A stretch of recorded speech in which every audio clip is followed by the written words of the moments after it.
video natin ngayon mga ka-maestro ay pag-usapan naman natin itong tungkol sa reclassification. Ano po, para sa Teacher 2 hanggang Teacher 7. Yan po ay based nga sa binabang joint circular po no, ng DBM at saka ng DepEd. Ito po yung DBM DepEd Joint Circular number 1 Series of 2025. Ayan. So ito nga po yung medyo mainit-init na balita po no, mula po kahapon ano po mga ka-maestro, April 29. Ayan, then yan, hanggang ngayon ito po rin po yung pinag-uusapan sa iba't ibang mga Facebook group, Facebook page na mga nakikita po natin, and even sa mga GCs po ng mga teachers. Ayan, ito po yung kumakalat po ngayon, ano po, yung tungkol nga po sa reclassification. Ayan, so ito po yung tinutukoy po natin na DBM DepEd Joint Circular number 1 Series 2025. Ito po yung form number 2-A. Ayan, na siya pong gagamitin if ever po gusto mong mag-apply or i-consider po itong reclassification. Ayan. So nakalagay po dyan yung reclassification form for teaching positions, RFTP. Ayan, so syempre nalagay mo yung name mo, position applied. Ayan, kung teacher 2, kung teacher 3, kung teacher 4. Ayan, then station or school. Then your current position. Ayan, then item number. Then salary grade or annual salary. Then checkan mo po dito yung kung anong level ka, syempre kung kindergarten, kung elementary, kung junior high school or senior high school teacher. Ayan. Then ito naman po, qualification standards for education, training, experience, and eligibility. Yan po ay fill upan ng inyong HRMO. Sila po ang bahala dyan. Ayan, QS of the position and then QS of the applicant. Then yung remarks. Then ito po yung isa sa mahalagang part, ano po, yung performance requirements. So ito po yung minimum requirements na kailangan po meron tayo. Ano po, performance requirements po natin to para po tayo ay maka-avail or maging qualified po para sa sa reclassification na ina-applyan po natin. Ayan. So first, copy of duly approved IPCRF for the school year immediately preceding the application. Yan, so kailangan po ninyo ang inyong IPCRF. And then, the applicant must meet the following performance requirements depending on the position applied for. Ayan, so kung in-applyin mo ay teacher 2, so at least 6 proficient COIs at very satisfactory, and at least 4 proficient NCOIs at very satisfactory. Ayan, so yan po yung mga ka-maestro para sa teacher 2. By the way, ang COI po is Classroom Observable Indicators, and then yung NCOIs naman po is Non-Classroom Observable Indicators po ang ibig sabihin yan.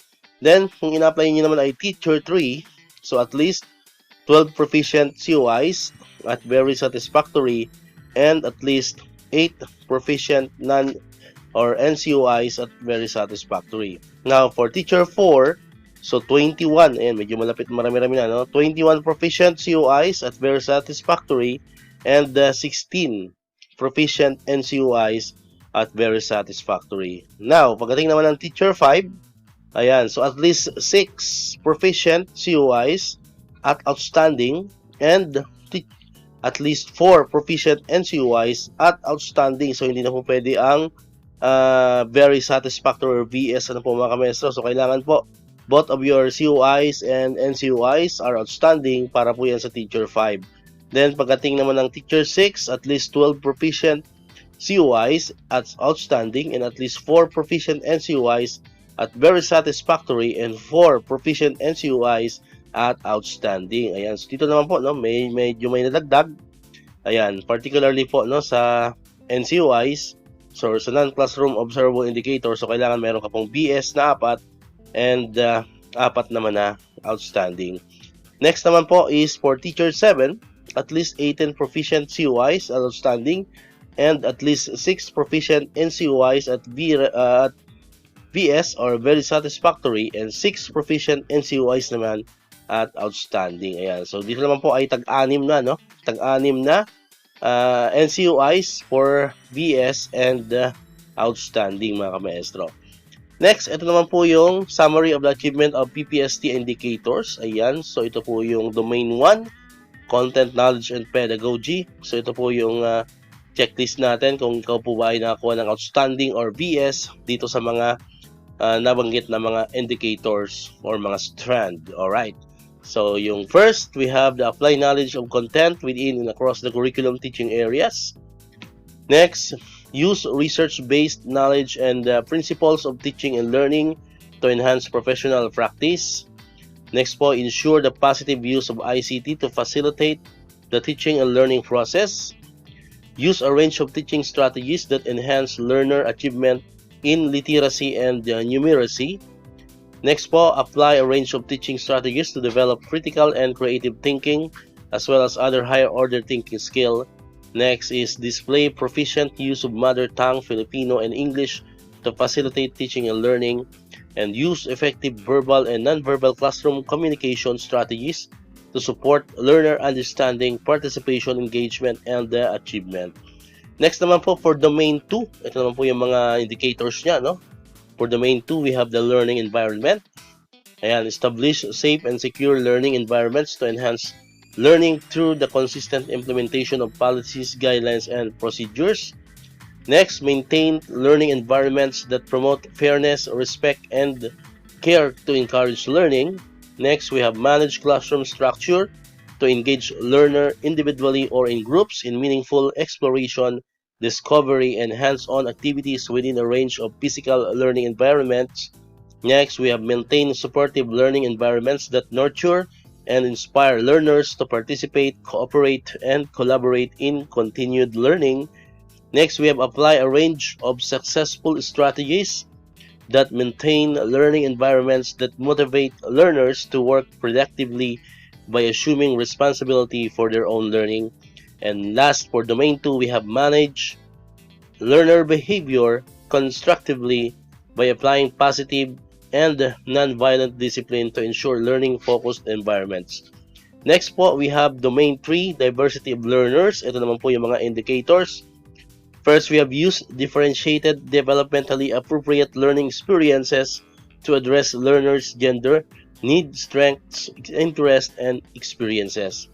Next, we have established a learner-centered culture by using teaching strategies that respond to learners' linguistic, cultural, socio-economic, and religious backgrounds, and design, adapt, and implement teaching strategies that are responsive to learners with disabilities, giftedness, and talents. Next, we have plan and deliver teaching strategies that are responsive to the social, educational needs or special educational needs of learners in difficult circumstances, including geographic isolation, chronic illness, displacement due to armed conflict, urban resettlement or disasters, child abuse, and child labor practice. And last, for domain 3, we have adapt and use culturally appropriate teaching strategies to address the needs of learners from indigenous groups. Next, we have domain 4, which is curriculum and planning. Ito naman po yung kanyang mga indicators. Plan, manage, and implement developmentally sequenced teaching and learning process to meet the curriculum requirements and varied teaching context. Next, we have set achievable and appropriate learning outcomes that are aligned with learning competencies. Next, we have adapt and implement learning programs that ensure relevance and responsiveness to the needs of all learners. Next, we have participate in collegial discussions that use teacher and learner feedback to enrich teaching practice. And last, for domain 4, we have select, develop, organize, and use appropriate teaching and learning resources, including ICT, to address learning goals. Domain 5, and po, assessment and reporting. Ayan. Design, select, organize, and use diagnostic, formative, and summative assessment strategies consistent with curriculum requirements. Next po, monitor and evaluate learner progress in achievement using learner attainment data.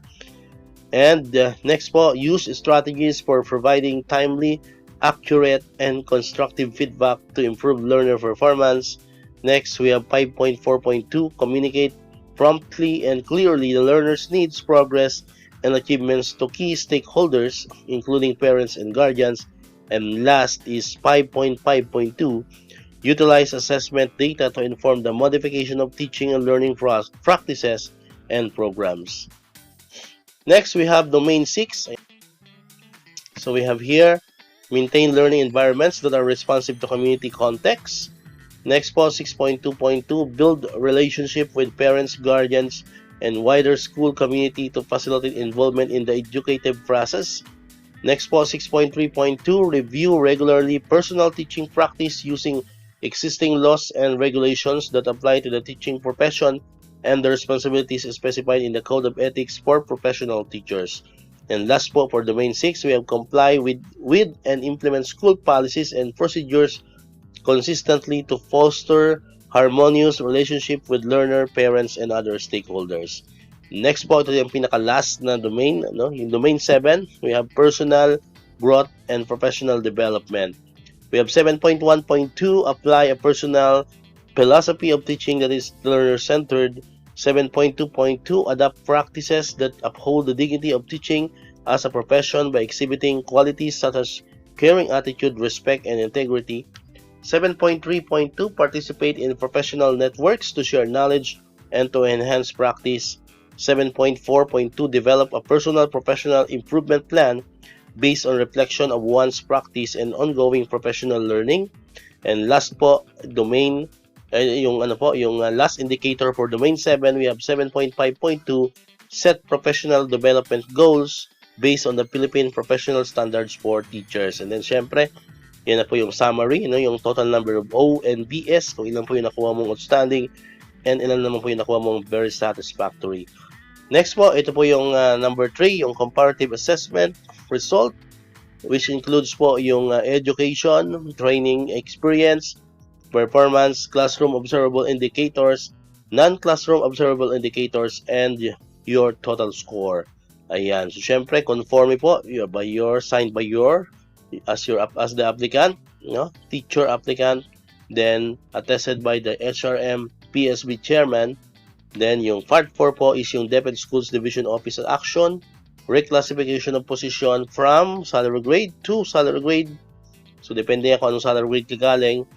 Then date processed, and then the remarks, and po evaluated by your administrative officer 4 HRMO, and certified correct by your admin officer 5 admin services, of course, recommending approval by the school's division superintendent. Alright, so yan po yung kabuuan po ng reclassification form for teaching positions na kakailanganin niyo po if ever naghahangad po kayo na mag-apply for higher teaching position via reclassification. Ayan, so kung meron po kayong mga tanong mga ka-maestro, pwede niyo pong i-comment yan po sa comment section po natin, and kapag alam po natin yung sagot, ay try po natin yan sagutin. Alright, so dito ko natatapusin yung ating video ngayon mga ka-maestro. Kung di ka pa nakakapag-subscribe, click mo na ang subscribe button dyan para ikaw yung unang nakapanood ng mga videos na ina-upload natin. Katulad ito, yung mga updates pa rin about sa DepEd, and syempre sa mga benefits ng mga teachers and government employees. And syempre, click mo na rin ang notification bell button para ma-notify ka, always updated ka pag may mga bago tayong uploaded na videos. So muli, maraming salamat sa inyong panonood at pakikinig. Once again, El Maestro. See you on my next vlog. Bye-bye!